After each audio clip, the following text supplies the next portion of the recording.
ఈ సంవత్సరంలో మీరు చేసిన త్యాగం ఎప్పటికీ మేము మర్చిపోలేనండి. నా హృదయపూర్వకమైన వందనాలు చెల్లిస్తున్నాను బాబు.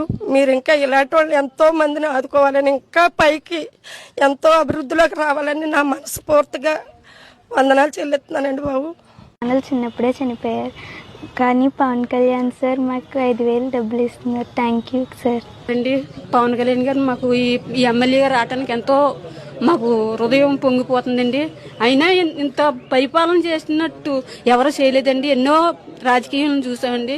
ఇలాంటి పిల్లల్ని సేరదీసి తన కష్టాజీతం ఈ పిల్లలకి ఎట్టాలని చూస్తున్నాడంటే ఆయన మహానుభావుడు అండి. షూటింగ్లో కూడా పోలేని సెట్టాలని చూడేసి మేము ఎన్నోసార్లు ఫోన్ చేసి రింగ్ ఇచ్చి చూడమండి, ఫోన్ చేసి కట్ చేసి చూడండి. అంటే ఇల్లు కడతారమ్మా, ఇంటికి డబ్బులు ఇస్తారమ్మా, నువ్వు ఫోన్ చేయమ్మా అని కూడా అండి. మా అబ్బాయి చిన్న వయసులో అన్నా సరే ఫోన్ చేసి వరే మనం మాట్లాడకూడదు తప్పురా అని కట్టేసేదండి. ఇలాగ ఉపయోగపడుతుందండి మాకు ఆయన రాజకీయంలోకి వచ్చిన తర్వాత. ఎంత లబ్ధి పొందుతున్నామండి ఆయన ద్వారా. మళ్ళీ ఆయనే రావాలని మేము కోరుకుంటున్నామండి.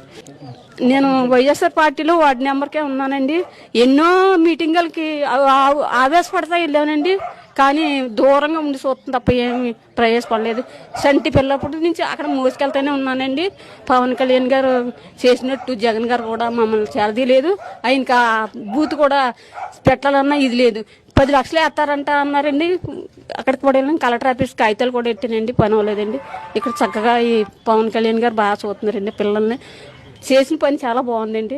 మేము ఎన్నో రాజకీయ నాయకులుగా ఎన్నుకున్నాం, కానీ ఇటువంటి రాజకీయ నాయకుడిని చూడలేదండి. చాలా మంచివారండి.